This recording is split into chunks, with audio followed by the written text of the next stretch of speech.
Hi friends, రోజుకు ఒక మంచి మాట కార్యక్రమంలో భాగంగా ఈరోజు మరొక సత్యాన్ని తెలుసుకుందామండి. సాధకుడు అడుగుతున్నాడు, ఆధ్యాత్మికత అంటే అసలు ఎవరి కోసం? ఇది అందరి కోసమా లేక కొందరికేనా? మాకు ఆధ్యాత్మికతలో ఆసక్తి ఉంటే మేము జీవితం నుంచి పారిపోతున్నట్లా లేదా మాలో లోపం ఏదైనా ఉందట్లా అని అడుగుతున్నాడు. దానికి సరస్వతి గారు సమాధానం చెప్తున్నాడు, ఆధ్యాత్మికత అంటే యథార్థం ప్రతి ఒక్కరికి అవసరమే.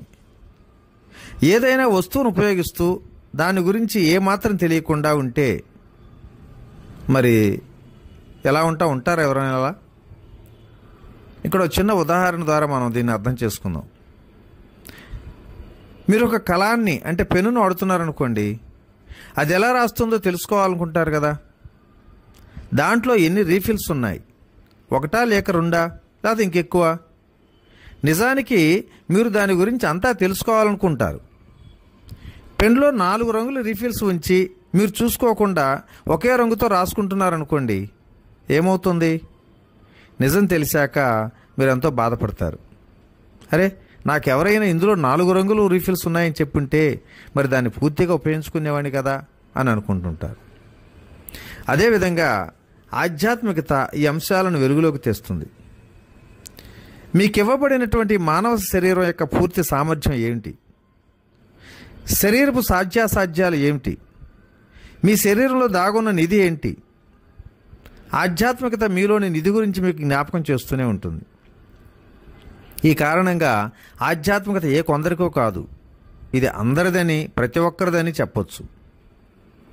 ప్రతి వ్యక్తి శరీరం ద్వారా ఏం సాధించవచ్చో మనసు అనే యంత్రాంగం ద్వారా తెలుసుకోవాలి. ఏదైనా ఒక పరికరాన్ని కొన్నప్పుడు మీరు ముందుగా సూచనల పుస్తకం ఎందుకు చదువుతారు? ఎందుకంటే మీరు ఉపయోగించబోయేటువంటి వస్తువు గురించినటువంటి మొత్తం సమాచారం తెలుసుకోవాలనుకుంటారు కదా. అలాగే మీకు మీ శరీరం, మనస్సు అనే యంత్రాంగంపై పూర్తి అవగాహన ఉండాలి. ఈ అవగాహన మీకు ఆధ్యాత్మిక కల్పిస్తుంది. కాబట్టి ఆధ్యాత్మికత అందరికీ అవసరమే. అయితే కొందరు ఆధ్యాత్మికత కష్టాలు ఉన్న వారి కోసము, జీవితంలో సమస్యలు ఎదురైతే పోరాడకుండా పారిపోయేవారి కోసమో అని వాదిస్తుంటారు. అటువంటి తప్పుడు అభిప్రాయాలను మన మనసులోంచి తీసేద్దాం.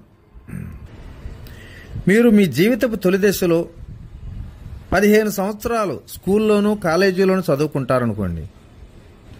దీని అర్థం మీరు జీవితం నుంచి పారిపోతున్నారనా? కాదు కదా. మీకు ఎంతో స్పష్టమైన లక్ష్యం ఉంది. చదువు పూర్తయిన తర్వాత ఏదో ఒక కెరీర్ వైపు సాగుతూనే ఉంటారు. ఒకరు ఏ డాక్టరో, ఇంజనీరో అవుదామనుకుంటుంటారు.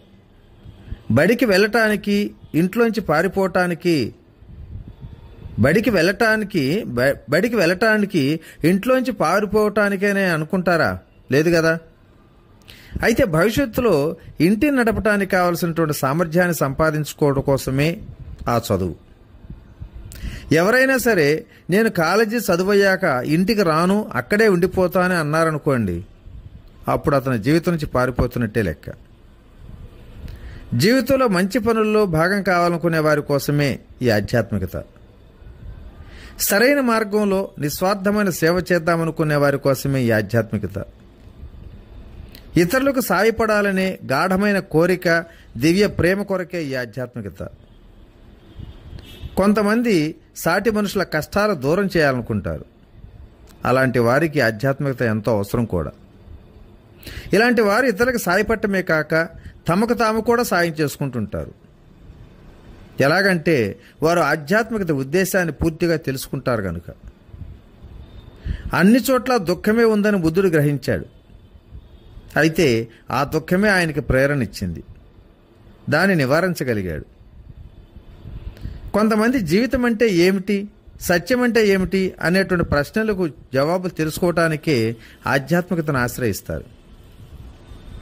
అందుకోసం ఆధ్యాత్మిక వైపే మళ్ళుతారు. కొంతమంది దైవాన్ని ప్రేమిస్తారు, దానికోసం ఆధ్యాత్మికతను అలవర్చుకుంటారు కూడా. మీ నాన్నగారు మీకోసం ఒక గొప్ప భవనం కట్టారనుకోండి, మీరు ముందుగా దాన్ని అన్ని వైపుల నుంచి, లోపల నుంచి, బయట నుంచి చూసుకుంటూ దాని గురించి పూర్తిగా తెలుసుకుంటారు. ఎందుకంటే ఎవరైనా అతిథులు వస్తే వారికి మీరు ఆ భవనం చూపించాలి కదా, గొప్పగా చెప్పుకోవాలి. మీ తండ్రి గారు దాన్ని ఎంత శ్రద్ధతో ప్రేమతో నిర్మించారని ఘనంగా చెప్పుకుంటారు. ఆ భవన నిర్మాత అంటే మీ తండ్రి పట్ల మీ కృతజ్ఞత వ్యక్తం చేయటానికి ఇంట్లోని ప్రతి గది ప్రతి మూలని మీ అతిథులకు చూపించుతూ అద్భుతమంటూ వారు పొగుడుతుంటే, మీ నాన్నగారు గొప్పతనాన్ని పొగుడుతూ ఉంటే మీకు ఎంతో సంతోషం, ఆనందం. ఈ భవంతిని ఇతరులకు ఎందుకు చూపిస్తారంటే ఎవరైనా అడిగారనుకోండి, ఆ భవనం గొప్పతనాన్ని అందరికీ చెప్పడంలో నాకు ఆనందం ఉందని మీరు చెప్తుంటారు కదా. అదేవిధంగా మనిషి దేవుడి సృష్టిలోని గొప్పతనం గురించి అందరికి చెప్పటానికి ఆధ్యాత్మిక వైపే మరులుతారు. కష్టాల్లో ఉన్నవాళ్ళు లేదా ఏదైనా బాధల్లో ఉన్నవాళ్ళు మాత్రమే ఆధ్యాత్మికత బృందాల్లో చేరుతారనేటువంటి అపోహ చాలామందిలో ఉంటుంది. ఆధ్యాత్మికత వైపు మళ్ళటానికి కారణం ఏదైనా సరే వారు సత్యం యొక్క జ్ఞానాన్ని పొందుతారు. బాధల వలనైనా లేదా కష్టాల వలనైనా ఆధ్యాత్మికత వైపు మొగ్గినందుకు వారు ఎంతగానో సంతోషిస్తారు కూడా. లేదంటే వారు ప్రస్తుతం అనుభవిస్తున్నటువంటి ఆనందాన్ని కోల్పోతుంటారు. ఇలా మరి మనుషులందరూ రకరకాల ఊహాగానాలతో ఆధ్యాత్మికత మడుతూ ఉంటారు. కానీ చివరికి సత్య మార్గంలో స్థిరమవుతుంటారు. మరి చాలామంది ధ్యానం చేస్తుంటారు, తపస్సు చేస్తామంటారు, జపం చేస్తున్నామంటారు. కానీ వీటిలో కనపడినటువంటి సత్యాలను గుర్తించలేకపోతే ఈ ప్రయత్నాల వలన ఎటువంటి లాభాలను కూడా పొందలేరు. దేని నుంచైనా మీరు సంపూర్ణ ఫలితాన్ని ఆశిస్తే ముందుగా దాని మూల ఉద్దేశం ఏమిటో మిమ్మల్ని మీరు ప్రశ్నించుకోవాలి. దీన్ని మనం ఆలోచించటం, అధ్యయనం చేయటం, ప్రశ్నించడం ద్వారా అవగతం చేసుకోవాలి. ఏదో ఒక రోజున వెనక్కి మళ్ళటం, కనపడిన వాటి కోసం వెనక్కి మళ్ళటం జరుగుతూ ఉంటుంది. అప్పుడు చేసే ప్రతి దానిలోనూ కనపడినటువంటి దానికి గురించి చర్చ జరుగుతూనే ఉంటుంది. ప్రజలు కనపడిన లంకెల్లోని మనస్సులో ఉంచుకొని జీవితంలో పురోగతిని సాధించగలుగుతుంటారు. మీరు ప్రాపంచిక కార్యకలాపాలలో లీనమైనప్పుడు ఈ ప్రపంచం ఎందుకు సృష్టించబడిందోనన్న అవగాహన కలిగి ఉండటం చాలా అవసరం. మీరు ఈ ప్రపంచానికి వచ్చిన లక్ష్యం నెరవేరి ఉండొచ్చు. ఆ పరమ సత్యాన్ని మీలో వ్యక్తం కానివ్వండి. ఈ కోరికను ఎప్పుడు మనసులో ఉంచుకోండి. మరి మరొక ప్రశ్న సాధకుడు అడుగుతున్నాడు, ఆధ్యాత్మిక పురోగతికి భౌతిక రోగాల ఆటంకమా? దానికి పరిష్కారం ఏమిటి? మరి దానికి సమాధానం, భౌతికమైన జబ్బులు ఆధ్యాత్మికతకి ఆటంకాలు కానీ కావు. సత్యం గ్రహించిన వారికి శరీరమే ఓ రోగంగా అనిపిస్తుంటుంది. ఆ రోగానికే మరో రోగమా? మిమ్మల్ని మీరు శరీరంతో గుర్తిస్తారు కాబట్టి శరీరమే ఓ జబ్బు అని అంటున్నాం. మీరు ఎప్పుడైతే శరీరం మాత్రమే కాదని తెలుసుకుంటారో అప్పుడు మీ శరీరం ఓ దేవాలయం అవుతుంది. మీకు అవగాహన కలిగాక మీకే తెలుస్తుంది. మీ శరీరాన్ని దేవాలయంగా మార్చాలంటే లోపల గోడలకు ఊడొచ్చినటువంటి ఈ ప్లాస్టింగ్ మళ్లీ చేయాలని, రంగు పోతే మళ్లీ రంగులు వేయాలని. దీని అర్థం మీరు అన్ని జబ్బుల నుంచి విముక్తి పొందటానికి ప్రయత్నిస్తున్నారన్నమాట. అయితే రోగాలు నయం కాకపోతే మరి అవి తగ్గటం లేదని బాధపడుతూ కూర్చోరాదు. ప్రతి సాధువుకి ఏదో రోగం సోకటం తప్పనిసరి. భౌతికమైన బాధ కలిగినప్పుడల్లా ఆ పరమసత్యం గుర్తొస్తుంది. పురాణ పురుషులు మరి తమ గురించి ఒక సత్యాన్ని తెలుసుకున్నారు. వారు తమ బాధని తమకు అనుగుణంగా ఉపయోగించుకోవటం నేర్చుకున్నారు. బాధకు అతీతమైనటువంటి ఉనికిని జ్ఞాపకం చేసుకున్నారు. అసలు బాధపడుతుంది ఎవరు అని ఆలోచించినప్పుడల్లా వారికి ఆత్మ లేదా దైవం గుర్తొస్తుంది. ఈ విధంగా అర్థం చేసుకుంటే రోగాలు సైతం కూడా ఎంతో మేలు చేస్తాయి. అందుకే ఆనందంలో కంటే ఆవేదనలోనే వివేకం అధికం అంటుంటారు మహానుభావులు.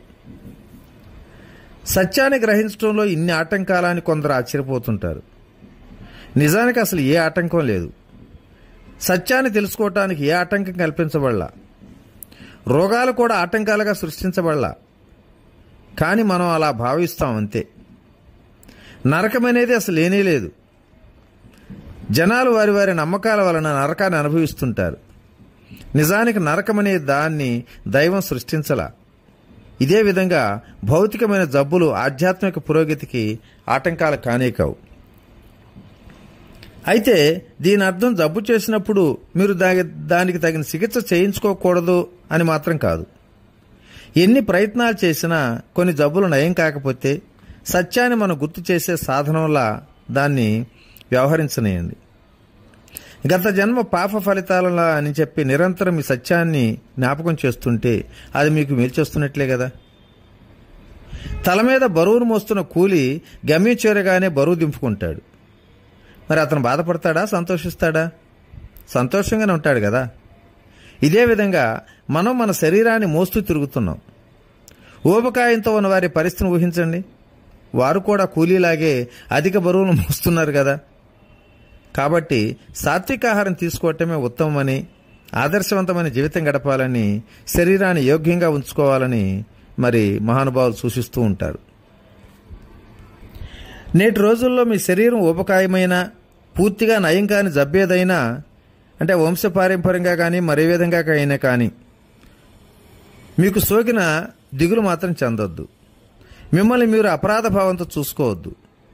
వాటి వల్ల మీరు ఆత్మానుభూతిని, మోక్షం లేదా ముక్తి పొందలేకపోతున్నామని మాత్రం భావించవద్దు. తుది లక్ష్యాన్ని చేరుకునేందుకు దోహదం చేసే సాధకంగా ఈ రోగాన్ని భావించండి. ఈ అవగాహన నిలుపుకుంటే మీ శరీరానికి ఏ రోగం సోకినా మీరు ఆత్మానుభూతిని పొందటానికి అది ఆటంకం కానే కాదు.